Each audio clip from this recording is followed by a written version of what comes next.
There are moments in life that leave a permanent mark on the soul. A quiet house where memories echo louder than footsteps. Holidays that once meant laughter and warmth now filled with waiting, hoping, wondering. You spent years giving, teaching, loving, believing that family was a bond that time could never break. Yet one day, the child you once held close steps away, not out of necessity, but choice, and a silence you never imagined becomes your new companion. This experience is more than loneliness. It is a kind of emotional disorientation, a deep questioning of worth, identity, and love itself. But you are not alone, and there is meaning even in this pain. Today we will explore why some adult children turn against their parents, what Carl Jung's psychology reveals about this heartbreak, and how to reclaim strength and peace when the people you devoted your life to walk away. Before we begin, make sure to subscribe to the Mental Dose channel and join our Telegram community, where you'll receive early access to valuable insights on personal growth, emotional resilience, and deep psychological understanding. Now let's begin this journey together. When a child withdraws, it is not simply an absence, it is the collapse of a dream. Parents imagine growing old, surrounded by family, passing wisdom down through generations, remaining a pillar of love and continuity. But reality can fracture ideals. In many homes, the phone stays still. Months pass without a visit. Conversations grow strained, polite, or vanish entirely. Some adult children disappear into careers, partners, new lives. Others leave behind unresolved grievances, spoken or unspoken. The parent is left to interpret silence, replay memories, and question where the bond loosened and why it broke. And yet, beneath the grief, lies a common thread. Parents who loved fiercely, who did what they knew, who believed that presence and sacrifice would guarantee connection. The painful truth is that, in today's world, love does not automatically ensure loyalty, and effort does not always protect against abandonment. But understanding why this happens is the first step toward reclaiming your power.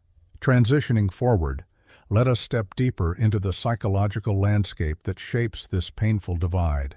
Estrangement rarely happens because of one moment.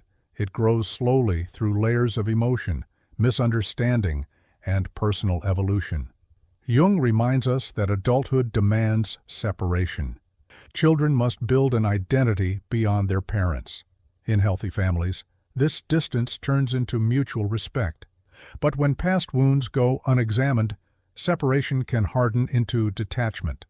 Some adult children carry unresolved pain, memories of strictness, unmet emotional needs, or clashes of values. Anyone can misinterpret a parent's intentions when age transforms perceptions. Meanwhile, society praises independence above all else. Caring for parents is no longer a sacred responsibility. It is often seen as an interference, an inconvenience, even a threat to the child's autonomy. In other cases, resentment is replaced not by healing, but by entitlement. Gratitude fades, blame grows, and parents become emotional placeholders, valued when needed, discarded when not. This psychological landscape is complex, layered with personal wounds, cultural pressures, and inner expectations. Yet understanding it does not erase the pain. It simply helps us see it with clearer eyes. And as we move forward, we begin to hear the voices of those who have lived this reality and found ways to survive it. Across communities, online forums, support groups, and quiet lives behind drawn curtains, countless parents carry this silent wound. Some whisper their heartbreak only to journals or to late-night reflections. Others speak it aloud. I did my best. I gave everything I had. Now I live in quiet rooms and wonder how we became strangers. But not all voices are built on sorrow alone. Some parents, after the tears, find resilience in solitude. They cultivate gardens, friendships, passions, purpose. They discover that life, while altered, still holds meaning. They realize dignity is not given by children or taken by abandonment. It is built from within. And it is inside this unexpected solitude that Jung's wisdom becomes more than theory. It becomes a lived path. Let us now follow that idea into the inner journey this experience demands. Carl Jung believed every trial, no matter how devastating, carries a summons from the deeper self. When family ties unravel, the world narrows, and we stand face to face with our own being. The absence that once tormented us becomes a mirror asking, "Who were you when no one is watching?" When no child calls your name, when the role of parent no longer defines you. Jung called this moment individuation, the profound transformation that happens when life strips away roles and expectations, leaving only the truth of who you are.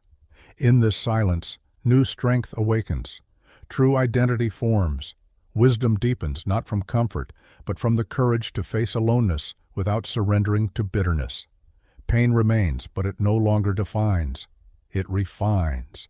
Before we continue, if these ideas are helping you feel seen or less alone in this experience, consider sharing this video with someone who may be carrying a similar silent pain. And if you believe conversations like this deserve space and compassion, you can support this work by clicking the thanks button below. Your support truly matters, especially for voices who often feel forgotten. Now, let us move forward.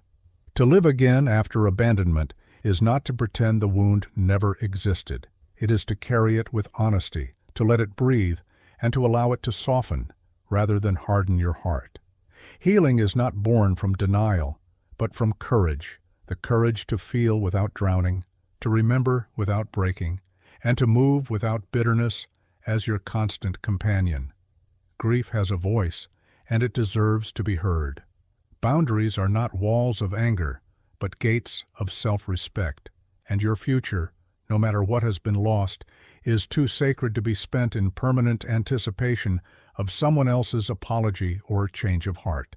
This stage of life, though unexpected, is an invitation to rediscover yourself beyond the title of parent. There are parts of you that paused while you were raising a family, dreams set aside, talents buried under routine, passions pressed down by responsibility. Now they rise again, a book you once meant to write, a garden waiting to be planted, walks in the morning sun, friendships that nourish the soul, communities that welcome you, spiritual practices that center you, creative projects that ignite your imagination, acts of service that remind you of your value, and quiet moments where you simply breathe and exist, not for anyone else, but for yourself. Estrangement may have altered the shape of your life, but it does not define its meaning. Your worth was never dependent on who remained in your orbit or who drifted away. You are more than someone's parent. You are a whole human being with depth, history, wisdom, and an inner life that still has chapters to unfold. Choosing to live fully again is not betrayal, not to your children and not to your pain. It is loyalty to the life you still have. And as you step into that life, something subtle shifts. Peace does not return as a grand announcement, but as a quiet presence in mornings that feel lighter, in moments when silence no longer wounds, and in the simple realization that your strength did not vanish when they left. It waited for you, and you found it.